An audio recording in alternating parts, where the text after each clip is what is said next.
It's not too late to add sunflowers to your garden. Here are some things you need to know about keeping them happy and growing strong.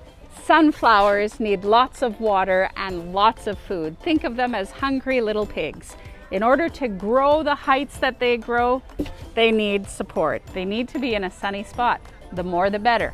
Summer Province is one of the earliest blooming sunflowers, but there are a whole ton of different varieties to choose from the cute fluffy teddy bear right on up to the Goliath. One of the pests that do enjoy sunflowers almost as much as we do are aphids. Your sunflowers are burly enough, aphids are never going to end your sunflower plant, and other beneficials will move in. Sunflowers enjoy having companion plants. One of my favorite ones to use is crimson clover because it helps fix nitrogen into the soil.